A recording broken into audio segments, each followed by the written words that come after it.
The studio lights blazed with an almost surgical intensity, cutting through the charged air like a blade. The debate stage, meant to showcase reason and clarity, had become a battlefield where truth itself seemed to tremble under the weight of arrogance. Viewers across the country leaned closer to their screens, sensing a clash that was no longer just about politics, but about dignity, identity, and the very meaning of law in America. Jasmine Crockett, calm and deliberate, adjusted her posture. Her eyes did not flicker with anger or hesitation. Instead, they carried the steady confidence of someone who knew her ground was unshakable. Across from her sat Sarah Huckabee Sanders, arms folded, chin tilted with the smug self-assurance of a politician convinced she had already won.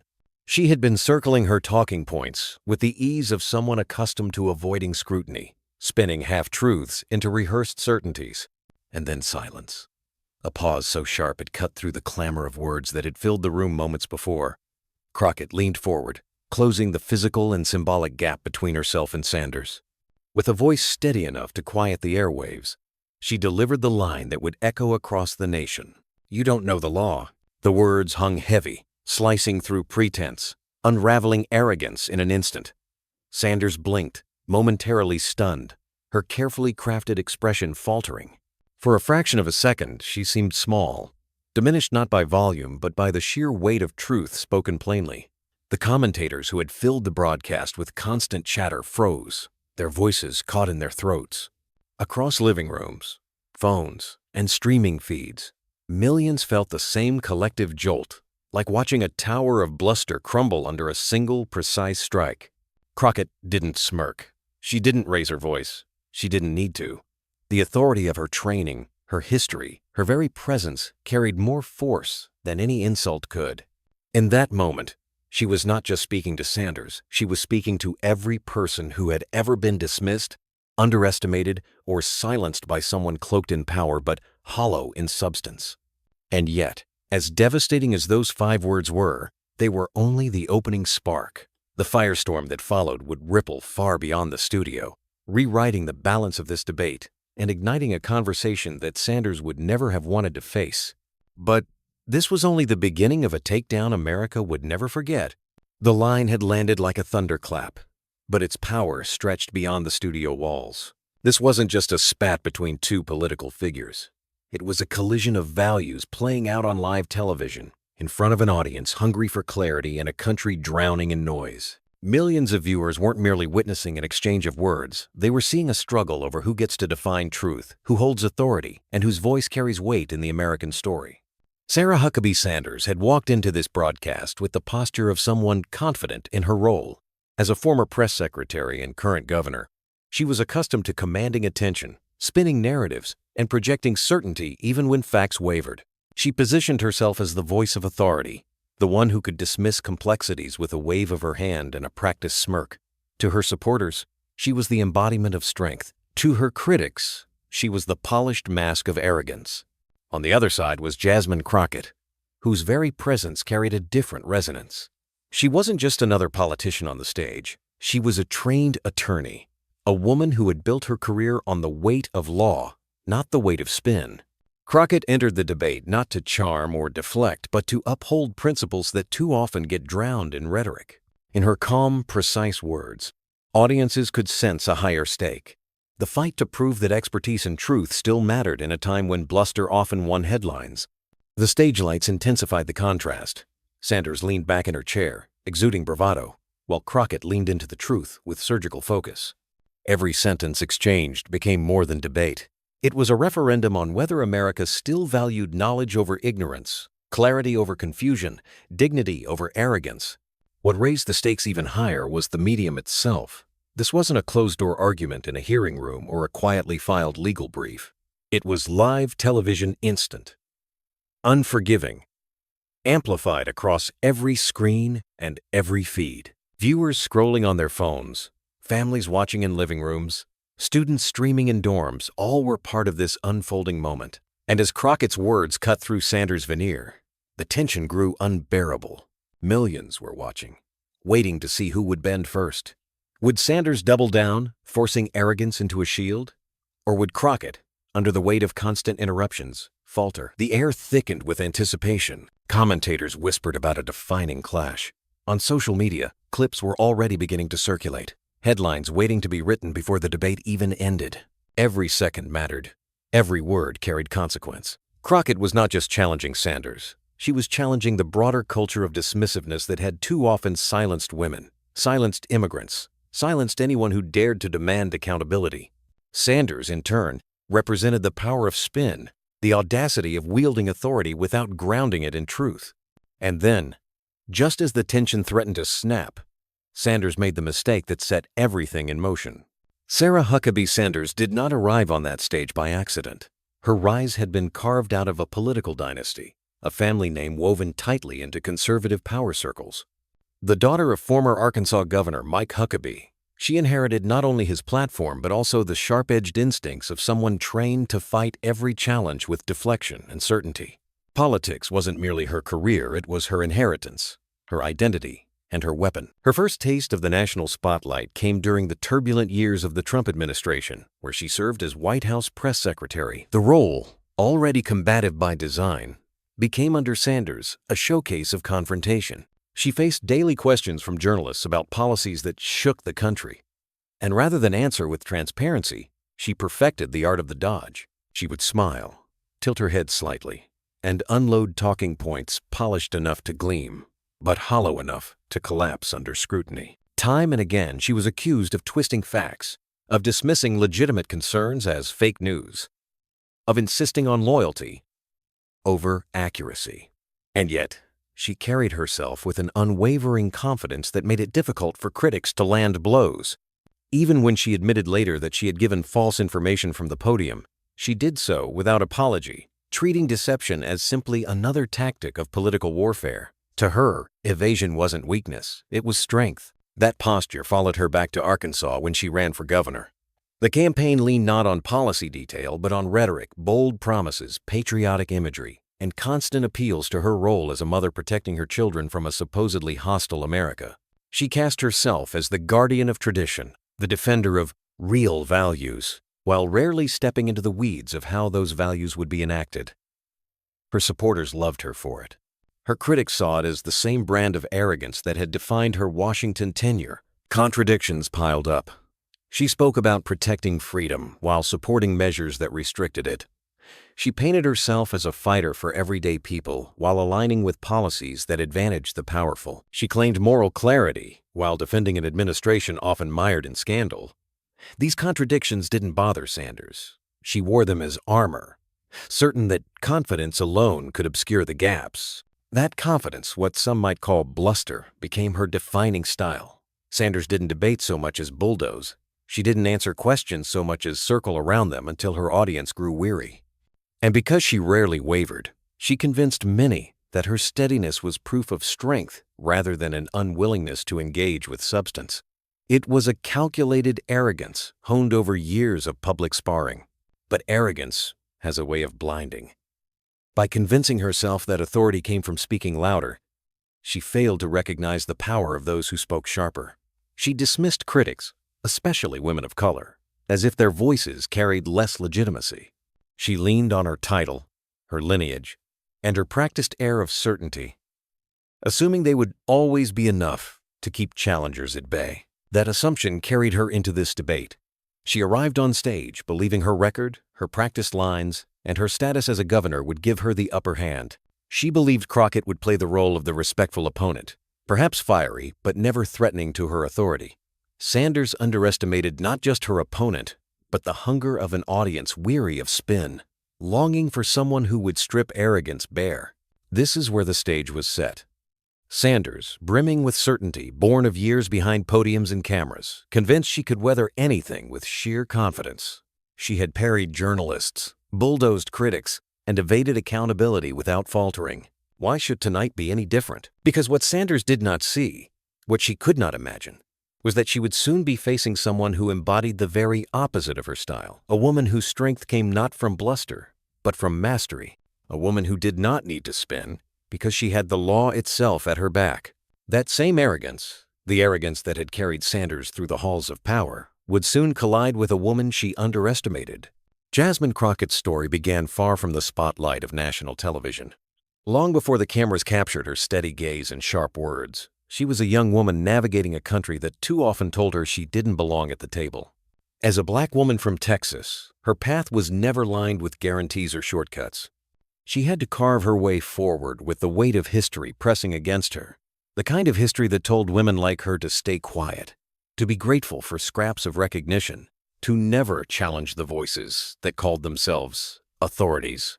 But Crockett refused silence. She was drawn to law not out of a thirst for prestige, but from a burning awareness of how power worked and how often it was abused against people who looked like her, people who came from communities like hers. While others sought lucrative careers in corporate firms, she grounded herself in civil rights, criminal defense, and the messy, often thankless work of representing those society overlooked. She didn't just study the law. She wielded it as a shield for the vulnerable and a sword against injustice. Her courtroom presence grew legendary in local circles. Opponents noted her ability to stay composed under pressure, to dismantle arguments with surgical precision.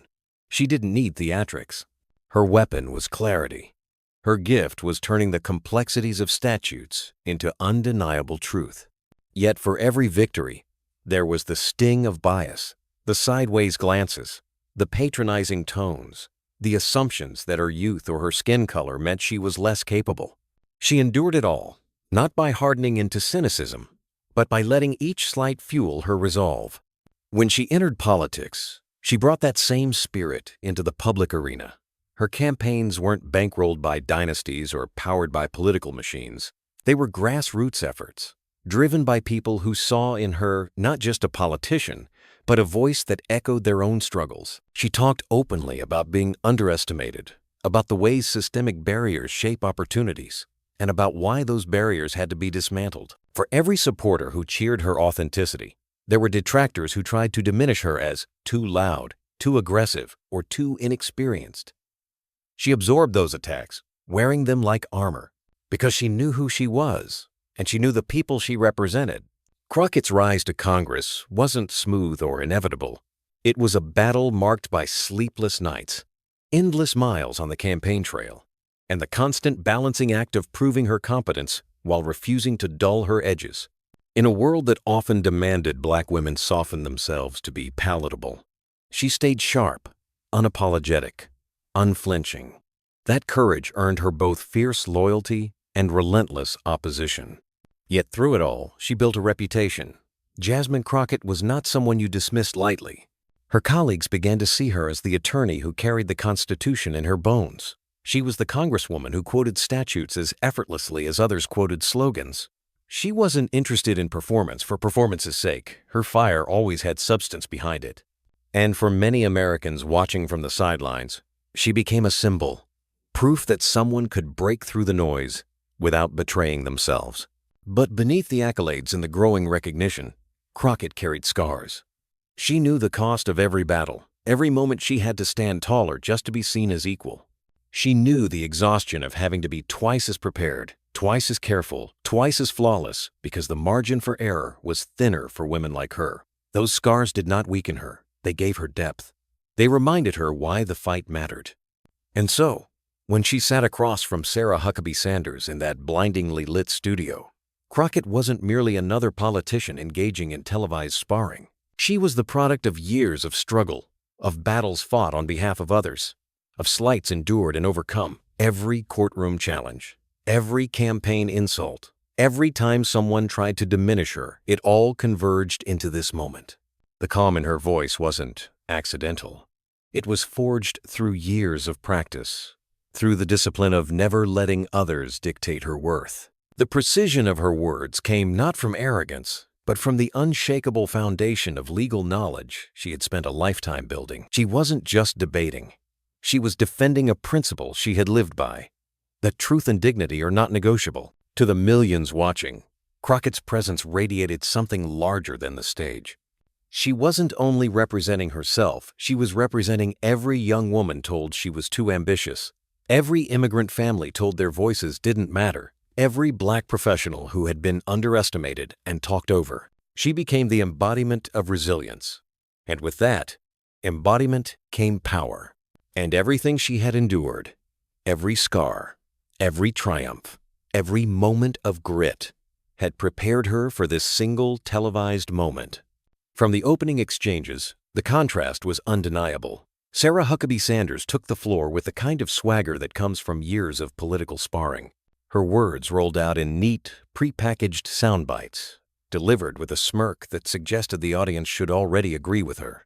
She leaned on familiar rhetoric, invoking authority, tradition, and a rehearsed certainty that gave the illusion of control. To her supporters, this was strength. To everyone else, it was a mask pulled tight over a lack of substance. Jasmine Crockett sat opposite, her expression unreadable. She did not interrupt, did not flinch, did not meet arrogance with immediate fire. Instead, she listened, eyes sharp, hands folded with the quiet confidence of someone who knew patience could be more devastating than anger. Each time Sanders dodged a question or dismissed a legal point, Crockett's composure deepened the tension. It was as though she was letting Sanders write her own undoing, line by line. The exchanges began predictably enough. Sanders accused, Crockett corrected. Sanders deflected, Crockett observed. The rhythm lulled the audience into thinking it was just another political debate, another evening of words bouncing off one another without consequence. But underneath, the stakes were climbing. Every time Sanders waved off a legal challenge, every time she claimed authority without evidence, murmurs rippled through the crowd. Eyebrows arched, commentators shifted in their seats. Viewers at home could feel the imbalance growing, even if Sanders herself could not. She believed her confidence alone was winning the room, that her bluster would outshine Crockett's quiet precision. But silence, when used deliberately, carries more weight than a flood of words. Crockett's silence wasn't retreat, it was strategy. The turning point came when Sanders dismissed an argument with a scoff, declaring, "That's not how the law works," in the tone of someone closing a case they had never actually read. The arrogance in her delivery drew a sharp reaction. A few gasps, a hushed laugh, a shaking head from someone in the crowd. Crockett didn't react. She let the silence that followed hang, her gaze fixed, her calm, an almost unbearable contrast to Sanders' restless bravado. It was in that tension that suspense began to thicken. Viewers sensed something was coming. Crockett's patience had been deliberate, her calmness purposeful, her silence sharpened into a weapon. The camera zoomed closer, catching the stillness of her face, the slow inhale that signaled readiness. And then, just as Sanders grew more animated, leaning harder into her dismissals, Crockett moved. She leaned forward, not hurriedly, not aggressively, but with the controlled precision of someone about to deliver a strike that could not be taken back. The shift in her posture alone quieted the room, as if everyone instinctively knew the moment was about to break. And then Crockett leaned forward and unleashed the line that silenced the room. "You don't know the law." The words landed like a gavel striking wood, sudden, final, reverberating through every corner of the studio. Sanders' rehearsed bravado shattered on impact. For a beat, no one moved, no one breathed. The cameras caught it all, Sanders blinking rapidly, her lips parting as though to speak but no sound emerging. Crockett's gaze, steady and unwavering, remained fixed on her opponent, the embodiment of clarity in a storm of confusion. It wasn't merely a clapback. It was a precision strike, honed by years of courtroom battles and public service, sharpened by the resilience of a woman who had fought her way into spaces where she was never meant to belong. Crockett hadn't raised her voice. She hadn't needed to. Her authority came not from bluster, but from truth. And truth, in that moment, carried more weight than Sanders' entire arsenal of talking points. The silence stretched, thick with anticipation. Commentators leaned forward in their seats, waiting for Sanders' recovery. But recovery did not come easily. She attempted a laugh, a scoff, an eye roll, meant to signal dismissal, but the heat tremor in her composure betrayed her. The audience, both in the studio and across millions of screens, had already seen the crack in the armor. Crockett seized the moment. With measured calm, she began dismantling Sanders' argument piece by piece. "You claim that's how the law works," she said evenly.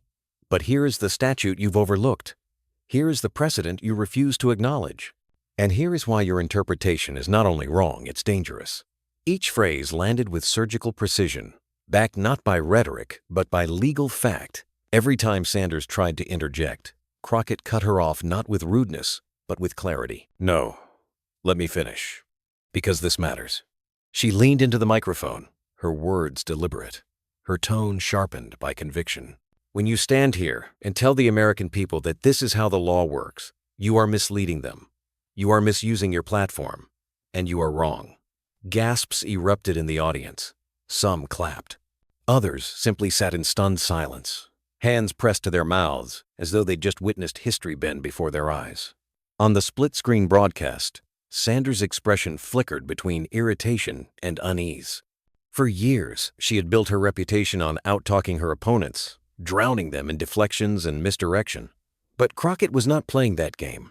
She was rewriting the rules in real time. The cameras zoomed in. Sanders fidgeting with her notes, glancing off stage as though help might appear. Crockett steady, unflinching, her voice rising not in volume, but in resonance. She wasn't just correcting Sanders. She was speaking to everyone who had ever felt gaslit by power. Everyone who had been told they didn't understand, didn't belong, didn't know enough to challenge authority. This isn't about me and you, Crockett declared. This is about the people watching, people who deserve honesty, people who deserve leaders who understand the laws they live under. She paused, letting the silence breathe again, her words hanging in the air like a challenge no one could ignore. And right now, you're proving that you don't know the law. It was a mic. Drop in slow motion, stretched over minutes of methodical, devastating precision. Sanders' confidence faltered with each rebuttal, each citation, each unflinching fact laid bare before the cameras. She tried to regain footing, doubling down with louder tones and sharper gestures, but the energy had shifted. Crockett wasn't debating her anymore. She was exposing her. The audience leaned into the spectacle, their reactions rippling like waves. Some nodded vigorously, others whispered to neighbors, and many simply stared, wide-eyed, as though witnessing an underdog rise into legend. Social media lit up instantly. Clips of Crockett's takedown spread across platforms even before the debate had ended. The phrase, "You don't know the law," trending within minutes. Sanders, once untouchable in her confidence, now looked smaller under the glare of the lights. The more she tried to dismiss Crockett, the more her dismissals revealed desperation rather than dominance. Every attempt to pivot was met with Crockett's calm correction. Every gesture of authority was answered with legal precision. It was no longer a debate, it was a dismantling. And Crockett did it without arrogance. She didn't sneer, didn't gloat, didn't play to the spectacle. She stood in dignity, her voice a vessel for something larger than herself. In her restraint was power. In her composure, authority. She wasn't simply a lawyer countering misstatements. She had become a truth-teller for millions who longed for clarity in a political landscape clouded by spin. By the time Sanders slumped slightly in her chair, her smirk long gone, the energy in the studio had shifted irrevocably. This was no longer Sanders' arena. It belonged to Crockett now. Every camera angle confirmed it. Every reaction shot underscored it. The hero and the villain had been revealed. Crockett leaned back, not with exhaustion, but with quiet triumph. She had said enough. The silence she left behind spoke louder than any words could. The commentators, struggling to regain their own composure, finally broke in with stammered analysis, their voices betraying the shock of having witnessed a moment that would not be easily forgotten. And yet, as dramatic as the takedown was, the real storm had not yet begun.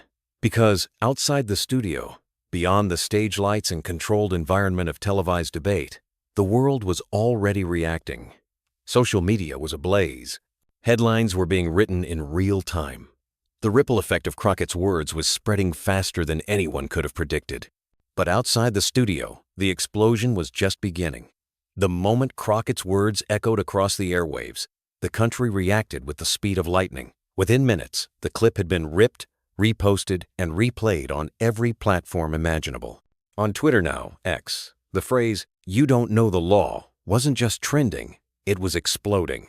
Thousands of tweets poured in, each one amplifying the line that had left Sanders speechless. Hashtags like Crockett clapback, law and order indeed, and Mic drop moment shot to the top of the charts. Memes emerged in real time. One showed Sanders' bewildered expression with the caption, "When you bluff the test, but the teacher knows the answers." Another paired Crockett's calm gaze with the words, "Attorney, advocate, avenger." The internet, hungry for a symbol of truth cutting through arrogance, had crowned its new icon overnight. On Instagram, short reels and TikToks turned the exchange into a viral anthem.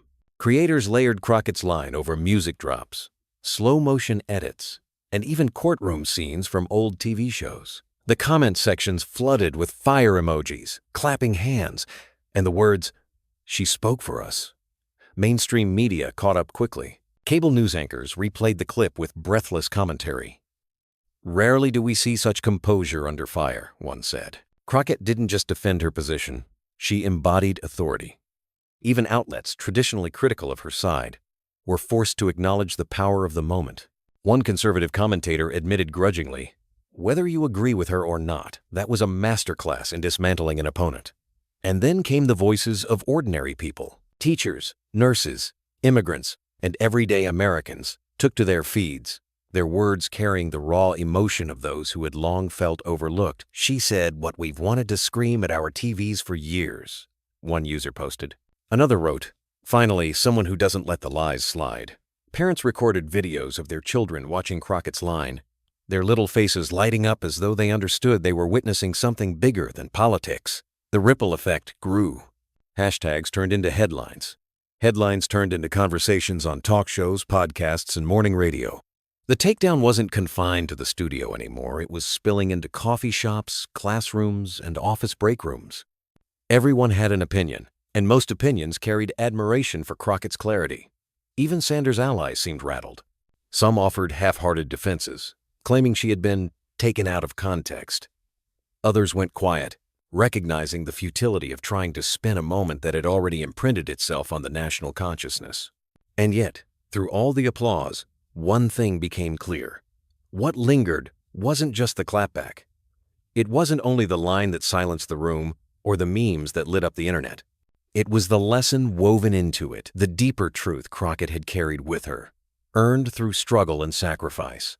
A truth bigger than politics, bigger than any single debate. The line had gone viral. But the values behind it, that was what stayed. Yet what lingered wasn't just the clapback, it was the lesson behind it.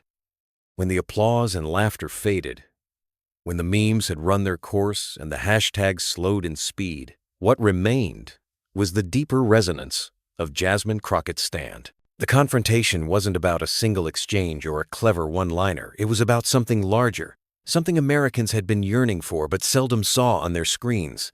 Clarity, dignity, and truth standing tall against arrogance and noise. Crockett herself made this clear in her closing remarks, her voice, even her tone unshaken. This isn't about winning an argument. It's about ensuring that people are not misled by those who should know better. With those words, she reframed the clash into a universal lesson. Knowledge will always outlast bluster, dignity will always outweigh arrogance, and truth will always pierce through spin. The studio cameras captured her not as a combatant reveling in victory, but as a leader embodying responsibility. She wasn't there to humiliate Sanders. She was there to remind America of what leadership is supposed to look like, grounded in fact, rooted in principle, and elevated by calm strength. That quiet composure, in a culture addicted to shouting matches, became her most powerful weapon. For millions watching, it wasn't just about politics, it was personal. Teachers saw in Crockett the model of correcting ignorance without malice. Immigrants saw validation that the law could still be defended against those who tried to twist it. Black women, so often silenced or dismissed, saw a reflection of their own resilience, their own dignity under pressure, finally broadcast on a stage where it could not be ignored. In Crockett's stillness there was thunder. In her restraint there was fire. She showed that true power doesn't come from dominating a room with sheer volume, but from commanding it with unshakable integrity. And in doing so, she became more than a debater. She became a symbol of what America desperately needs. Because beyond the spectacle, beyond the trend, beyond the trending hashtags, the deeper question lingered. What kind of leadership does this nation deserve? Leaders who bluster, deflect, and spin until truth is unrecognizable? Or leaders who, when tested, ground themselves in knowledge and refuse to waver, no matter the pressure? Crockett's answer had been delivered not in a slogan, but in her very presence. She had stood in the fire and not flinched. She had taken arrogance head-on, not with rage, but with reason. And in doing so, she reminded every viewer that calm courage is louder than any insult. That's why this moment will not be forgotten with the next news cycle. It will echo in classrooms where students replay her words. It will echo in households where parents explain to their children why knowing the truth matters more than sounding confident. It will echo in the conscience of a nation that still longs for leaders who rise above ego. And that's why this moment will echo long after the cameras shut off. And so, the title wrote itself. Jasmine Crockett didn't silence Sarah Huckabee Sanders with anger, volume, or theatrics. She silenced her with the law, with the very foundation Sanders claimed to understand, but had so clearly misunderstood. The exchange was not about cleverness, it was about clarity. Not about humiliation, but illumination. And in the end, it proved a truth that cannot be spun away. Arrogance will always collapse when confronted with knowledge. The cameras may have caught a viral moment, but what they truly captured was a reminder for the nation. In an era where noise too often drowns out, meaning Crockett demonstrated that truth does not need to shout. Dignity does not need to posture. Law does not need to bend. These things endure. They outlast the headlines, the bluster, and the chaos. For the millions who watched, the lesson was clear. Power grounded in principle will always shine brighter than ego. That's why Crockett's words, "You don't know the law," rang louder than Sanders' entire performance. They were more than a rebuttal. They were a reminder of what leadership must be. If you believe dignity will always silence arrogance, share this story. Let others feel the clarity, the strength, the hope that comes when truth stands unshaken. And if you believe this moment is more than a clip, if you believe it's part of a larger fight to amplify voices rewriting history, then subscribe. Join us in carrying forward stories like this, one stories where truth outlasts noise and calm power reminds us of who we are and who we can be. Because this wasn't just a debate, it was a glimpse of the America still worth fighting for.